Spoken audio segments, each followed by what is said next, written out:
Hi అండి, నమస్తే. Welcome to my channel. నేను మీ శివప్రియ. ఈరోజు రెసిపీ వచ్చేసి దహి బెండి చేసి చూపిస్తానండి.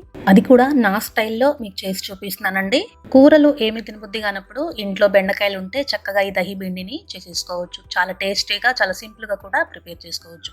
మరి నా వీడియో కనుక మీరు మొదటిసారి చూస్తున్నట్లయితే సబ్స్క్రైబ్ చేసుకోవడం మాత్రం మర్చిపోవద్దు ఫ్రెండ్స్. మరి అసలు ఆలస్యం చేయకుండా వీడియోలోకి వెళ్ళిపోదాం.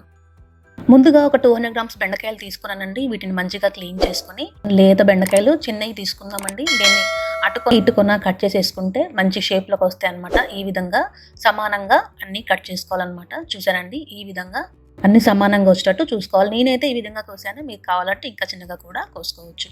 ఇప్పుడు ఒక ప్యాన్ తీసుకుందామండి. స్టవ్ ఆన్ చేసుకుందాము. అందులో ఆయిల్ వేసుకుందాము. ఆయిల్ కొంచెం హీట్ అయిపోయిన తర్వాత మనం కట్ చేసుకున్న బెండకాయల్ని ఇందులో వేసేసుకుందాం. ఇలా ఒకసారి అన్ని వేసేసుకున్న తర్వాత జస్ట్ అలా ఒకసారి మిక్స్ చేసేసి ఒక పావు స్పూన్ ఉప్పు వేసేసుకొని బాగా మిక్స్ చేసుకోవాలి. ఇది సాఫ్ట్ అయిన దాకా కుక్ చేసుకోవాలన్నమాట. ఇప్పుడు దీని మీద మనం మూత పెట్టేసుకుందాం.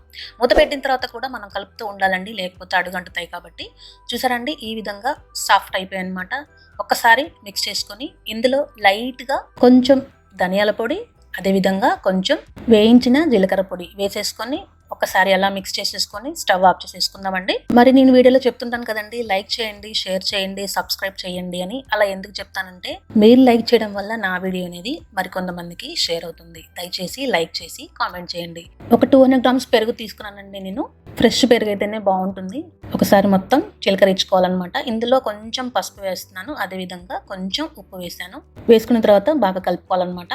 ఒక చిన్న క్వశ్చన్ అడుగుతున్నానండి. వింత కాదు, విడ్డూరము లేదు, అయినా అది వస్తే అందరూ నోరు తెరుస్తారు. అది ఏమిటి? మీకు ఆన్సర్ తెలిస్తే కింద కామెంట్ సెక్షన్లో తెలియజేయండి.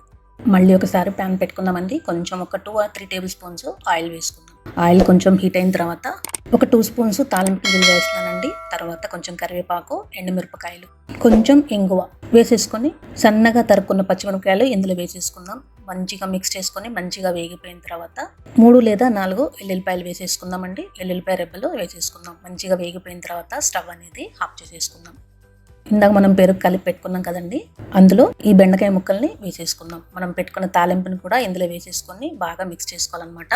కూరలు ఏమి తినబుద్ధి కానప్పుడు చక్కగా ఇది చేసేసుకొని తినేసేయండి. చాలా అంటే చాలా బాగుంటుంది కూడా. చూసారా ఫ్రెండ్స్, మన దహి బెండి ఎవరైనా సరే చాలా చక్కగా చేసుకోవచ్చు అనమాట. చాలా తొందరగా అయిపోయే రెసిపీ. టేస్ట్ అయితే చాలా అంటే చాలా బాగుంటుంది. మరి మీకు నచ్చిందో ఫ్రెండ్స్? మీకు నచ్చినట్లయితే మీరు కూడా ట్రై చేస్తారు కదా. మీకు ఎలా వచ్చిందో కింద కామెంట్ సెక్షన్లో తెలియజేయండి. నా వీడియో కనుక మీకు నచ్చినట్లయితే లైక్ చేయండి, షేర్ చేయండి, సబ్స్క్రైబ్ చేసుకోండి.